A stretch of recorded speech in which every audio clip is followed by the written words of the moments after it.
So again, welcome everyone. We've had a lot of people register for tonight's meeting, which is great, and I'm hoping that most people can make it tonight.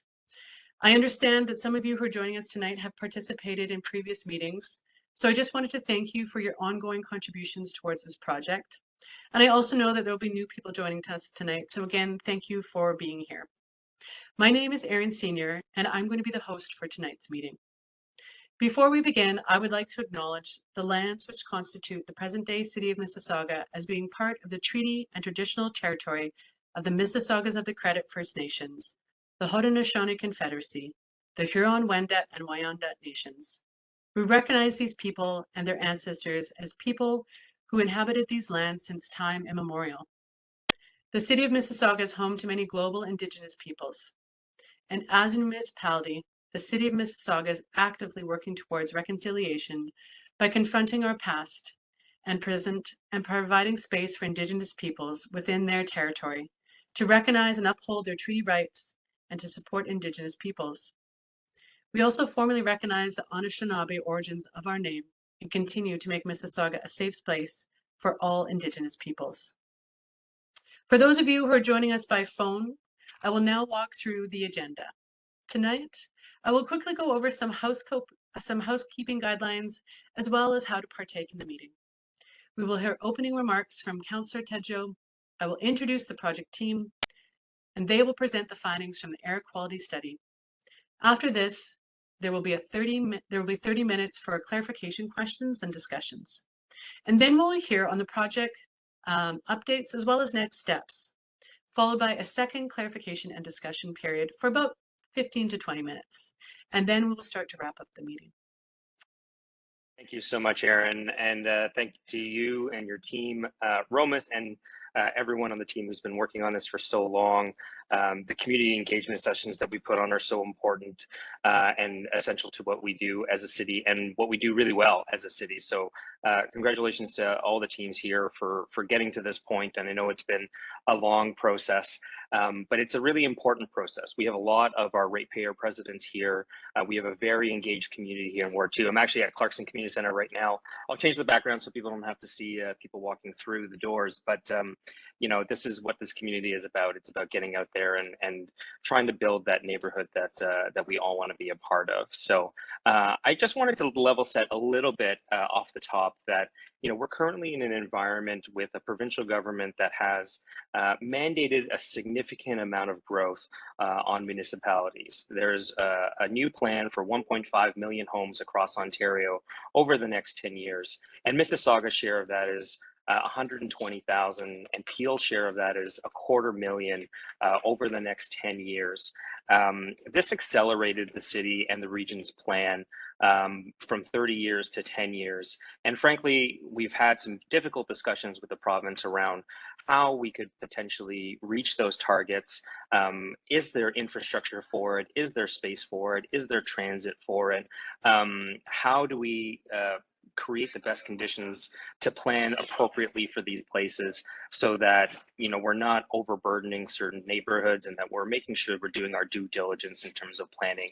At the same time, I think it's incredibly important that we are active partners in helping to develop more homes faster for all of our residents, our students, our young people, people who are retiring, looking to downgrade. There's so much need for housing right now that there are important projects that need to be done right in order to get there.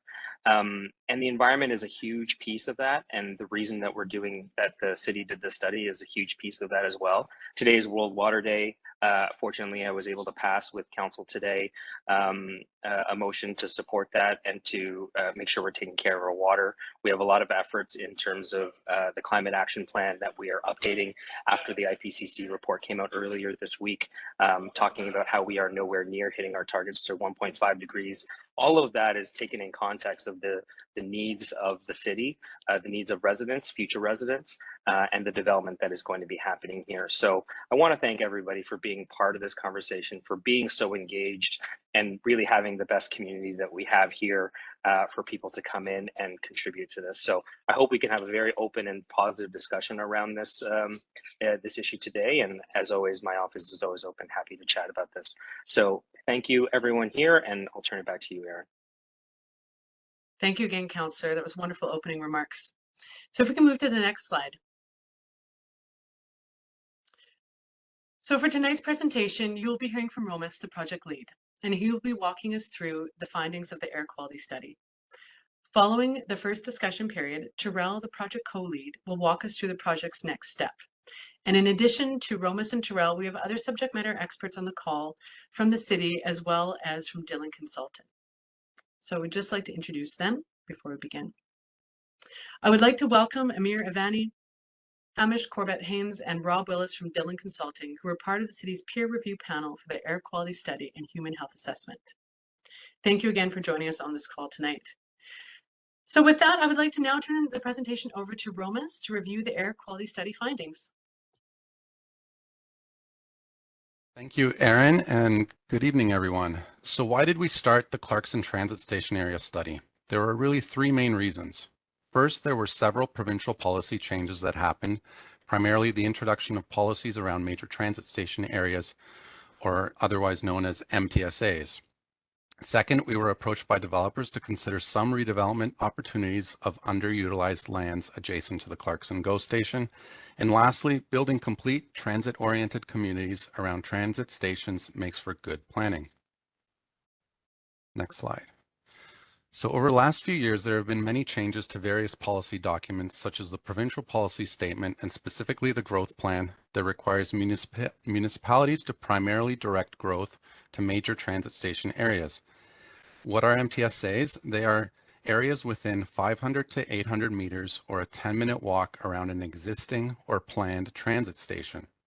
The new Region of Peel official plan has now delineated approximately 60 such MTSAs across Mississauga, which includes the Clarkson GO station.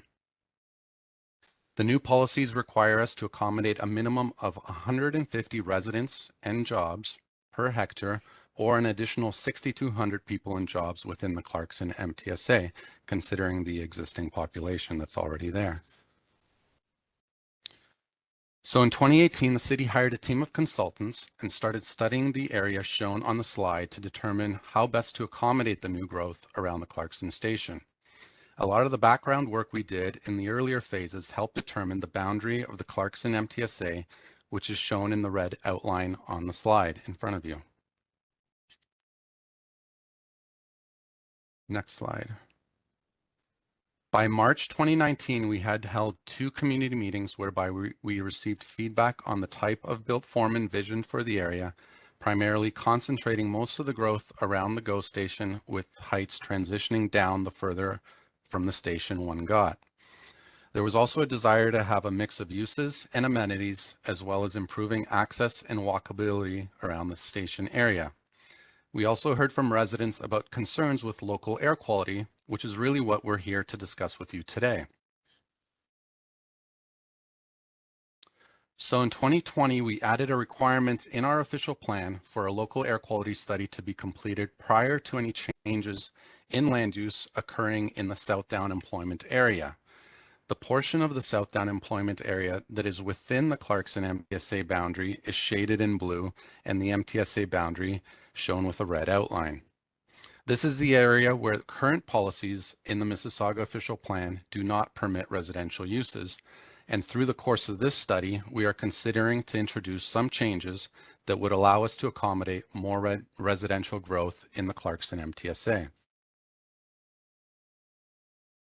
The city assembled a team of experts to help guide the air quality study. Dillon Consulting is the city's peer reviewer, and they were supported by an expert review committee, which included members from the Ministry of Environment, Peel Public Health, the city's own Environment Division, and representatives from local industries such as CRH Cement and Petro-Canada.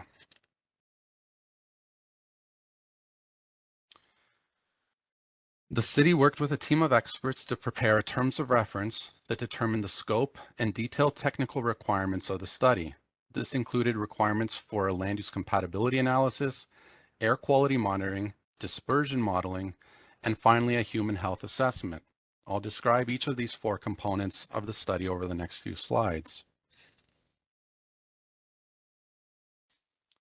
So the air quality study was undertaken by Slate Asset Management and their consultant Slade is a local landowner who owns a site currently occupied by Scooter's Roller Palace and the adjacent parcel to the east. Their site is indicated by the red dot shown on the current slide. The land use compatibility component of the analysis used a series of provincial guidelines to classify all the industries in the area based on the level of impact or nuisances that they may create. Class 1 industries are light industrial uses, which are considered to have more minimal impacts to surrounding land uses, whereas Class 3 includes the heaviest of industrial operators. Given the presence of all three classes of industry, it was prudent for us to undertake this air quality study.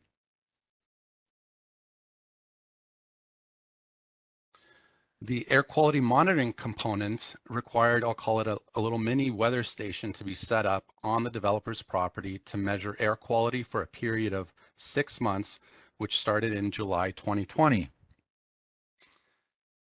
This air quality monitoring period occurred during the COVID-19 pandemic, which required the consultants to make some adjustments to the data to account for reductions in traffic, for example, as well as other adjustments as was outlined in their report.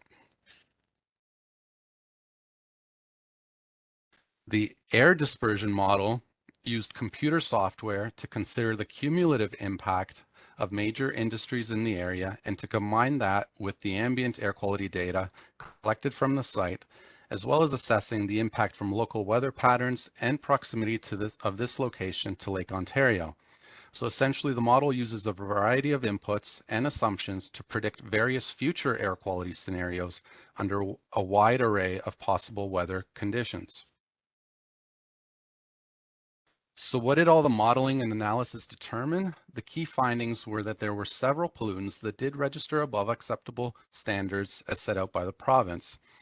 The pollutants identified are listed on the slide in front of you and include nitrogen oxide, particulate matter, acrolein, and benzene. The study determined that the primary source of these pollutants are transportation related and are coming from nearby roads and highways. The data was compared to other monitoring stations set up across the GTA and other urban centers across the province and determined that the exceedances observed in Clarkson are very, very similar to those experienced by other areas across the GTA. So as a result of some of these exceedances in pollution levels, we required a human health assessment be completed to understand any impacts and risks to human health. Because the primary source of pollution is from transportation, and any elevated levels of pollution were consistent with those experienced by other areas in the GTA, the risk to any future residents would not be significantly different from the risk experienced by residents in other parts of the city. As such, the results of the air quality study do not prohibit residential development in this MTSA. Thank you, Aaron, and thank you all for sharing your feedback on the air quality study. Those were some great comments and questions. The completion of this air quality study and noting that there are no unique and significant risks of pollution that prohibit future residential uses near the Clarkson GO station is an important finding for our next steps. At our last meeting in March 2019, we confirmed 6 guiding principles that are on the screen right now to guide future development in the Clarkson Transit Station area. Now that we are beginning our work to finalize the master plan as the next step, we wanted to share these guiding principles with you once again and to know that we are heading in the right direction. The 6 guiding principles focused on creating a complete transit-oriented community that has a mix of uses and provides choices for all types of housing, access to jobs, and variety of retail spaces near the Clarkson GO station. In all, it should have well-connected public spaces and parks with vibrant and lively streets that fosters a sense of community well-being and is accessible by all modes of transportation, whether you choose to walk, cycle, drive, or take transit. New development in the area should have high-quality green buildings that complement the character of the neighboring Clarkson village. Thank you, Aaron, and thank you, everyone. In terms of next steps, we'll be bringing a report to the city's Planning and Development Committee that comprises of all city's council members. In this report, we'll be sharing the findings of the air quality study we just presented, community feedback that we'll gather today, and seek direction to complete the master plan for the Clarkson Transit Station area. After which, we're targeting the fall of this year to schedule a community meeting where we'll seek your feedback on the master plan that will propose new land uses, new built form showing heights and connections for future development. We also want to let you know that we have received a development application on the lands that are to the south of the Clarkson GO Station parking lot along Royal Windsor Drive. This application is from the same landowner who has completed the air quality study. As we plan to begin our work on the master plan, we are also concurrently reviewing this development application. City staff are targeting a time in the summer of this year to present a report outlining the information and details of this application to the Mississauga Planning and Development Committee. A separate public meeting will be scheduled later, which will specifically focus on the details of this application, where you will have a chance to participate and provide your feedback or ask any questions. If you wish to seek more information on this development application, please feel free to reach out to Michael Frenzolini, who is the development planner on this file. His email address is michael.frenzolini@mississauga.ca, as underlined on the screen, and it's also in the chat if you wish to copy. With this, all we want to say is that there will be more opportunities coming later this year where we will be reaching out to you to get your input and feedback on the master plan for the entire Clarkson Transit Station area and also on this development application. With this, I'll pass.